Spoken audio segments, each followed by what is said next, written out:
Welcome back student, this me Hamid Khan and your watching my channel Hamid biologist.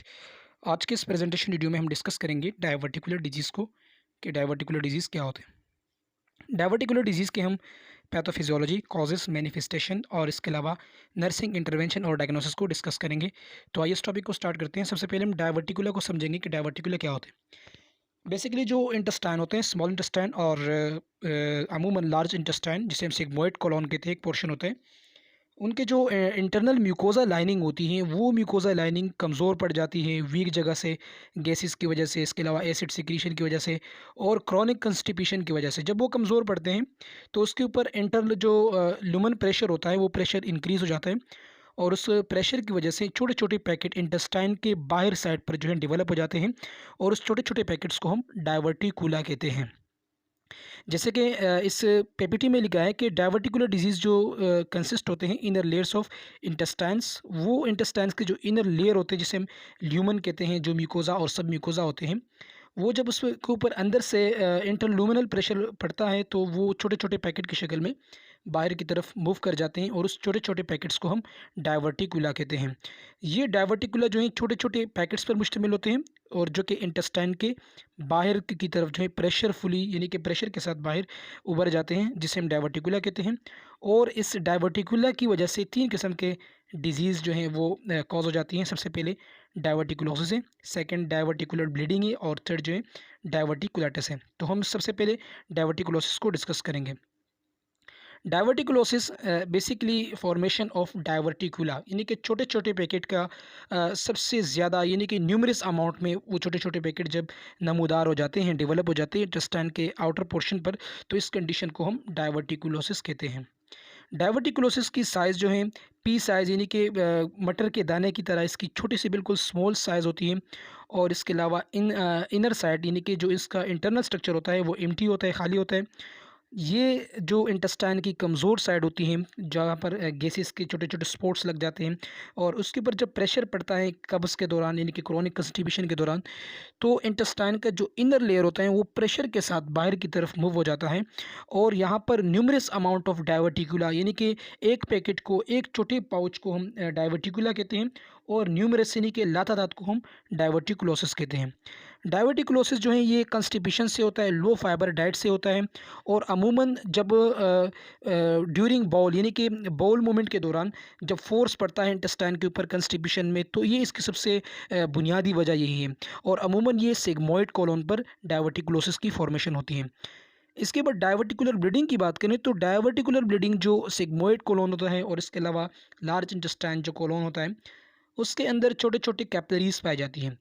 जब कब्ज़ के दौरान, क्रोनिक कंस्टिपेशन के दौरान जब बाउल के ऊपर प्रेशर पड़ता है, यानी कि कब्ज़ होता है, तो उसकी वजह से जो छोटे-छोटे कैपिलरीज़ होती हैं, वो कैपिलरीज़ जो हैं डैमेज हो जाती हैं और उसके नतीजे में ब्लीडिंग स्टार्ट होती है और ये ब्लीडिंग डायवर्टिकुला से रिलेटेड होता है, यानी कि उस पॉकेट के बनने से ही ये ब्लीडिंग स्टार्ट हो जाती है। इस कंडीशन को हम डायवर्टिकुलर ब्लीडिंग कहते हैं। अभी हम बात करेंगे डायवर्टिकुलाइटिस की कि डायवर्टिकुलाइटिस क्या होते हैं। बेसिकली जो डायवर्टिकुला, जो मैंने आपको बताया कि डायवर्टिकुला छोटे-छोटे पैकेट जो है वो नमूदार हो जाते हैं इंटेस्टाइन के जो इनर म्यूकोज़ा और सब म्यूकोज़ा लेयर होते हैं। जब बाउल मूवमेंट के दौरान फ़ोर्स पड़ता है, कब्ज़ के दौरान फ़ोर्स पड़ता है, तो वो फ़ोर्स जो है इंटेस्टाइन के वॉल के ऊपर पड़ता है और इंटेस्टाइन जो है छोटे-छोटे तीलियों की शक्ल में बाहर की तरफ जो है उभर जाता है, जिसे हम डायवर्टिकुलोसिस कहते हैं। अब उस डायवर्टिकुला, यानी कि हम सिंगुलर एक डायवर्टिकुला की बात करेंगे, जब उसके अंदर वेस्ट पार्टिकल या बैक्टीरिया या इसके अलावा पैरासाइट्स वगैरह ये चीज़ें जब उसके अंदर फंस जाती हैं, तो उस डायवर्टिकुला की इन्फ्लेमेशन होती है। कुलाइटिस, टाइटस का वर्ड मतलब इन्फ्लेमेशन। तो इसके दौरान इन्फ्लेमेशन होता है, इन्फेक्शन बन जाता है और ये इन्फेक्शन जो है वेस्ट की वजह से होता है, इसके अलावा बैक्टीरियल ग्रोथ की वजह से होता है और इसके नतीजे में इन्फेक्शन हो जाता है और इन्फ्लेमेशन भी हो जाता है। इस कंडीशन को हम डायवर्टिकुलाइटिस कहते हैं। कॉजेज़ की बात करें, डायवर्टिकुलर डिजीज़ की कॉजेज़ की बात करें, तो सबसे पहले एजिंग है। एज जो है ये रिस्क फैक्टर है, क्योंकि एज के साथ साथ जैसे ही एज बढ़ता है तो इंटेस्टाइन के जो वॉल्स, जो ल्यूमन होता है, जो म्यूकोज़ा और सब म्यूकोज़ा होते हैं, वो कमज़ोर पड़ते हैं। इसके बाद सेकंड ओबेसिटी है। जी बिल्कुल, ओबेसिटी में भी इंटेस्टाइनल ऑब्स्ट्रक्शन होती है और ये भी सबसे बुनियादी वजह है डायवर्टिकुलर डिजीज़ की।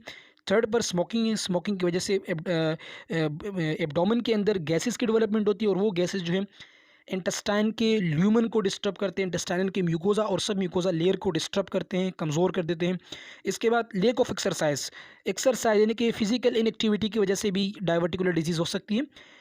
इसके अलावा वो डाइट जिसमें एनिमल फैट मौजूद हो, एनिमल फैट जो हैं ये भी कॉजेज़ में शामिल है डायवर्टिकुलर डिजीज़ की।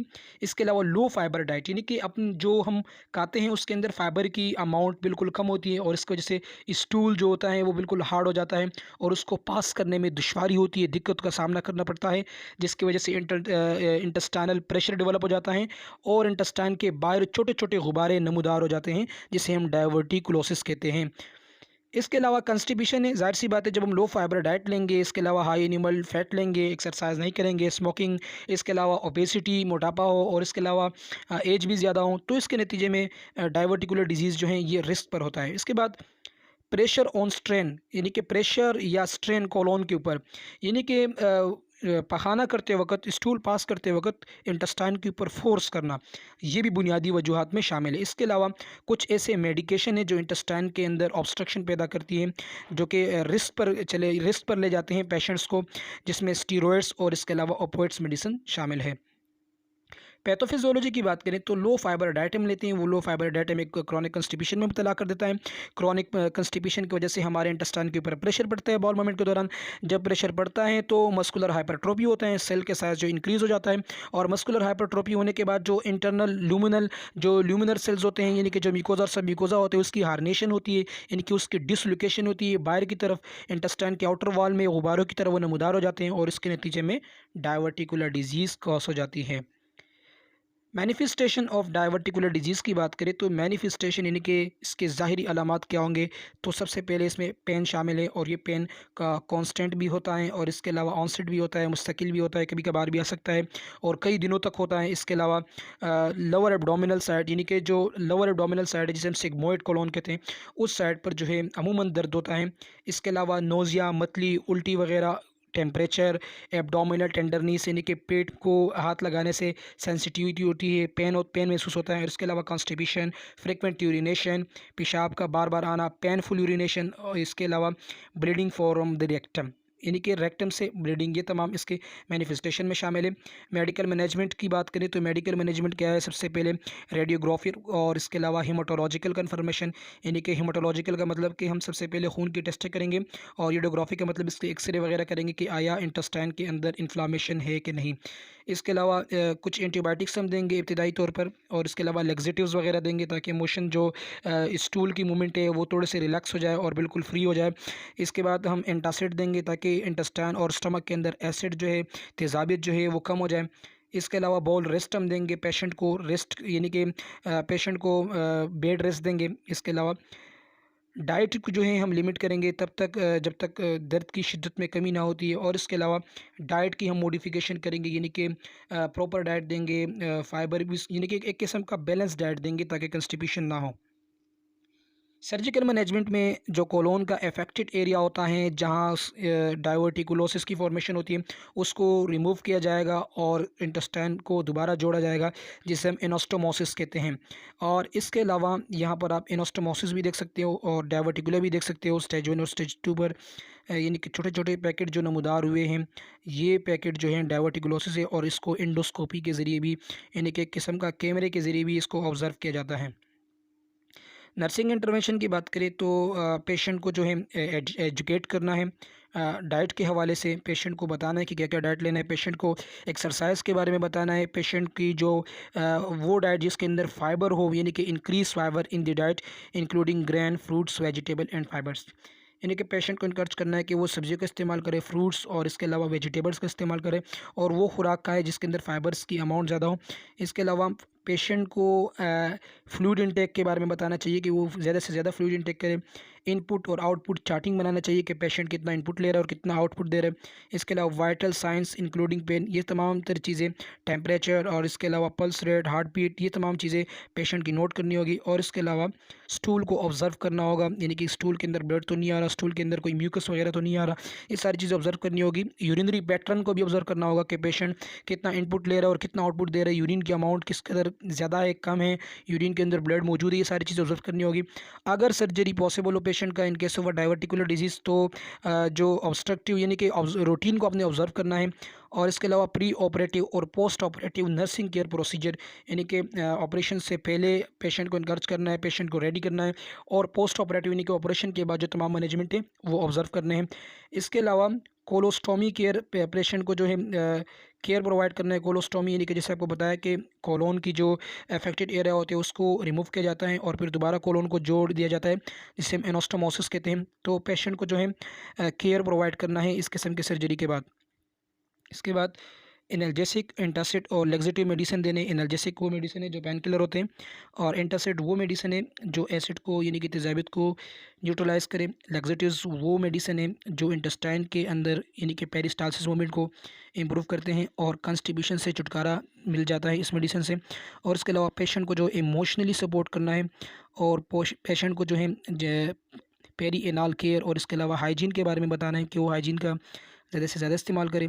और जो बेड पान होता है जिसमें पेशेंट जो है यूरिन पास करे, एक किस्म का बर्तन होता है, उस बेड पान को इमीडिएटली यानी कि फ़ौरन उसको एम्प्टी करना है।